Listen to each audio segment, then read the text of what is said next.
Narito na naman tayo para sa isang napaka-sweet at nakakakilig na love story nila Kalingap Edu at Ate Viancy. Mo ay aking makilala at kung ano ako'y Para sa pagpapatuloy ng ating love story ay ito nga ang pinaka nag-trending na kilig moments ng EDC Love Team dahil pumunta sila sa isang tabing dagat para naman makapag-date at makapag-usap ng silang dalawa lamang.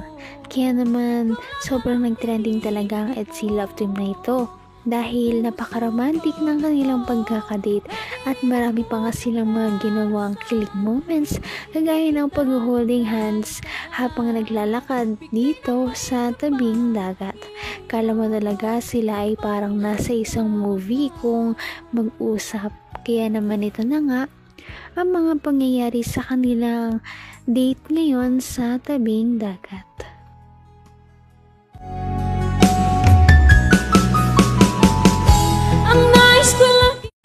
Iba talaga pag personal.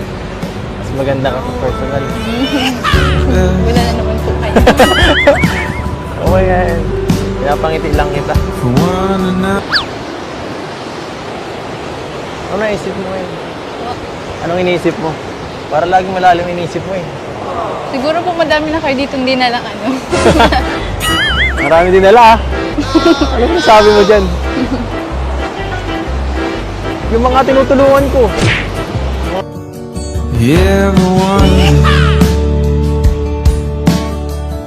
So, maligo? Pambira, hindi po. Hindi po, wala po akong tulog. Hindi po. Sino bang mas mo?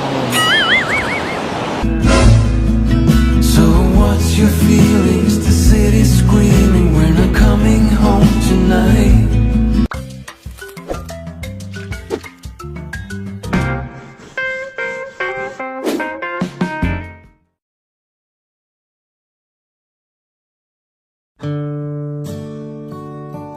Lakad tayo dito.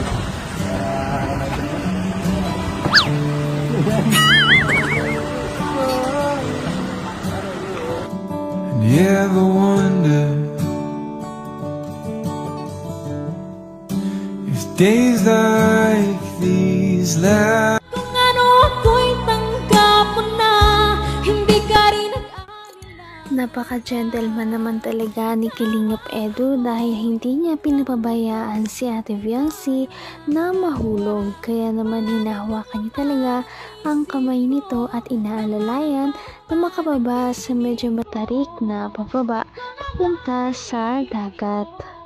These last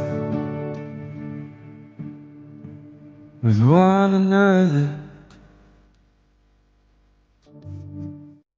with the feeling pass.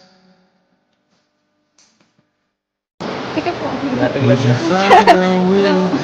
Huwag mo akong Tawa mo ako. Ano ba? Is it all stop? Ikaw ah. Nalalamang ka. Nagpaalam ka naman. Kasi aalis si Darab eh. At tuwing mga vlog lang naman kita nakikita. Nakakalungkot. Paano yan? Pwede ba akong bumisita sa inyo minsan-minsan? Pwede naman po. Pwede. At yan, siyempre, ayoko naman pumunta doon ng walang paalam eh. Bilang respeto na rin kay Pinsan. Ano na, baka sabihin nila, take advantage ako, baka ako ma-report. Pero wala naman video. Bisita lang. Okay lang yun. Ano naman po? Sigurado kasi tagal yun eh. Mamimiss kita eh. naman ang bawat panaginip ko ikaw lang ang Kahanga-hanga din naman talaga si Kalingap Edu sa point na ito dahil hindi niya binabypass si Ate Fiancy at ang kanyang pamilya. Kaya naman, kahit gusto niya pumunta dito, ay syempre magpapaalam muna siya kay Ate Fiancy at sa kanyang pamilya kung pwede ba na dumalaw kay Ate Fiancy. Wala na naman po kayo. Oh my God. Pinapangiti lang kita. Gusto ko kasi lagi nakikita ang magaganda mong ngiti. Wala po eh. Ha? Seryoso nga. Ang ganda. Mas gumaganda kapag habang tumatagal.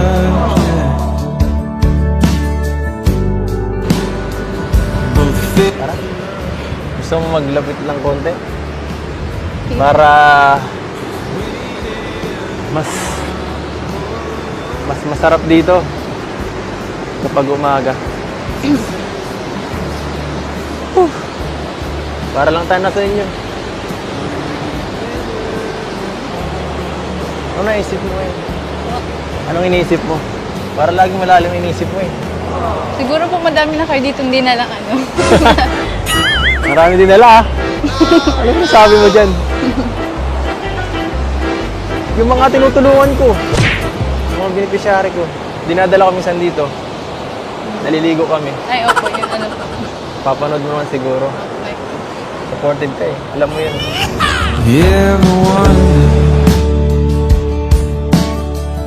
So, maligo? Pambira, hindi po. Hindi po, wala po akong tulog. Hindi po. Sige na! Hindi po. Hanggang wakas ay tayo ng dalawa. Palagi kang At doon nga nahuli si Kalingap Edu dahil sinabi ni Ate Fiancy na siguro ay marami na daw itong mga babaeng na dala dito sa dagat. Hindi naman siya ang una na dinala dito. Kaya naman medyo natawa ang mga viewers, lalong-lalo na si Kalingap Edu sa sinabi ni Ate Fiancy. Sige na! Hindi po. Babasahin kita. Wala kang bisan? Wala po, pati amo na.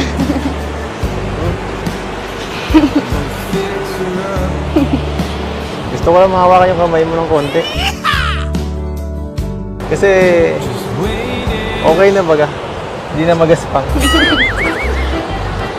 Hindi na po kasi masyadong nahihirapan paglaba po. Yun kasi ang gusto ko. Dapat lang. Dapat inaalagaan. Dapat ka lang alagaan.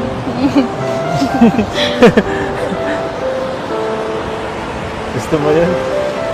Gusto mo ba inaalagaan ka? Ay, kaya ko na alagaan sarili. Ayun mo yun, may nag-ano oh. Mag-volunteer na ako eh. Bihira lang ito. Tanda ko na Bihira. po. Tanda ka. Hindi ka na po kailangan alagaan. Ay, tanda ka na. Tanda ka na, pero alam mo yun, marami din ako inaalaga ang matanda. Lahat basta nangangailangan. Basta kailangan ng tulong ko. Hindi Kaya ako- nga, bilib ako sa inyo eh. Bilib ka sa akin. Bakit naman?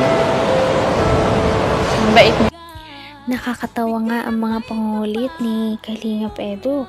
Talaga namang pinagtyasagaan niya na kulitin si Ate Fiancy at si Ate Fiancy naman ay natatawa na lamang talaga sa mga ginagawa ni Kalingap Edu. Ano pa kaya ang mga sweet moments na mangyayari sa date nila sa tabing dagat? Yan ay yung makikita sa susunod nating video. Napaka-sweet talaga nila at napakabait ng tambalang ito kaya maraming sumusuporta. Kaya naman sana ipatuloy natin silang suportahan at mahalin si Fiancy, si Kalingap Edu at ang Kalingap team. Yun lamang at maraming salamat sa panonood. Abangan natin kung magkakatuluyan ba talaga si Kalingap Edu at Fiancy. Hanggang sa muli! Bye! ngayon'y abot